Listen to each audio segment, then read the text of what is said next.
নমস্কার বন্ধুরা, আজকে অর্চনা কিচেন ব্লগ নিয়ে চলে এসেছি। তো চাঁদা মাছ আর পুঁটি মাছ অল্প আছে, চাঁদা মাছ পুঁটি মাছ দিয়ে কি টক ঝাল বানিয়েছি। রেসিপিটা দেখতে থাকো, পুরোটা দেখতে থাকো আমি কেমন করে বানাই। তো মাছটা কেটে নিয়েছি, মাছটা কেটে পরিষ্কার করে ধুয়ে নিয়ে এসেছি। নিয়ে এখন হলুদ নুন মাখিয়ে নেব। তো মাছটা দেখো আমি কেটে পরিষ্কার করে সুন্দর করে গামলি বাটি রেখে এবার নুন হলুদ অল্প করে লঙ্কার গুঁড়ো সব কিছু দিয়ে মাখিয়ে নিচ্ছি। ভালো করে মাখিয়ে নেওয়ার পরে কড়াই তেল দিলাম। উনুনে রান্না করছি, দেখো উনুনে খড়ের জালে রান্না করি। এখন তো খোড়া শুকনো, তা আমরা উনুনে একটু বেশি রান্না করি এখন। তো উনুনে রান্না করছি। তো দেখো কেমন করে মাছটা ভাজছি।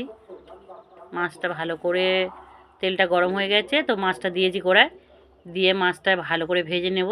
এবার মাছটা একটা পিঠ পেলে ভালো করে ভাজা ভাজা হলে তারপরে ওটা উল্টে দিচ্ছি, নেড়ে দিচ্ছি। মাছটা ছোটো ছোটো মাছ তো একটু খুব সুন্দর লাগবে মাছটা। এই মাছটা খুব টেস্টি একদম। এই সময় একটু কাঁচা টমেটো পেঁয়াজ ধনেপাতা সব কিছু কেটে নিয়েছি, ওখানে রেডি করে নিয়েছি সব।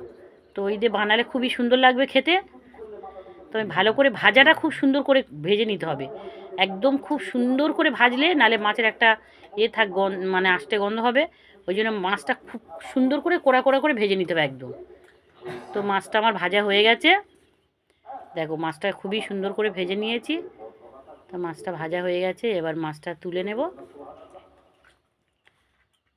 মাছটা হয়ে গেছে ভাজা, খুব সুন্দর করে ভাজা হয়েছে, দেখতে পাচ্ছ কত সুন্দর করে ভেজে নিয়েছি। তো মাঝে মাঝে আবার একটু করে উনুনে জাল দিতেও হয়।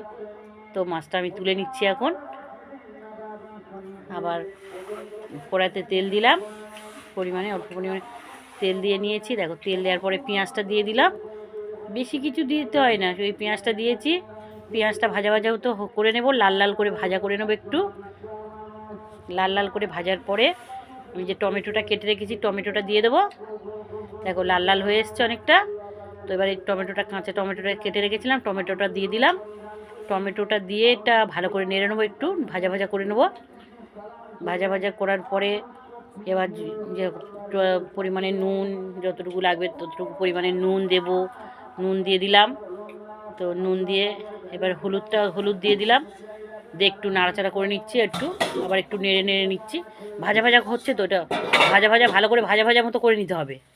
তো ভাজা করে নিলে তারপরে এবার যেরকম লঙ্কা খাবে সেরকম, আমরা একটু লঙ্কার পরিমাণটা একটু বেশি খাই, তো লঙ্কাটা একটু বেশি দিয়েছি, 1 চামচ ফুল দিয়েছি লঙ্কা।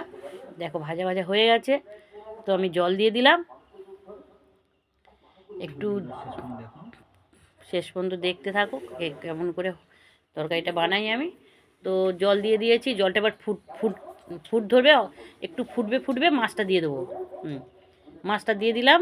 মাছটা দেওয়ার পরে এবার একটু ঢাকা দেবো। তারপরে ধনেপাতাটা আছে, ধনেপাতাটাও দিয়ে দেবো উপর থেকে। ধনেপাতাটা দিয়ে আমি ঢাকা দেবো, হালকা করে জাল দেবো। দেখো হালকা করে জাল দিয়েছি, মাছটা আমার হয়ে গেছে একদম। কত সুন্দর হয়েছে দেখো, খুবই সুন্দর লাগছে দেখতে, খেতেও খুব সুন্দর। তো এরকম করে বানিয়ে খাবে, খেয়ে একটা লাইক করো, শেয়ার করো, কমেন্ট করো।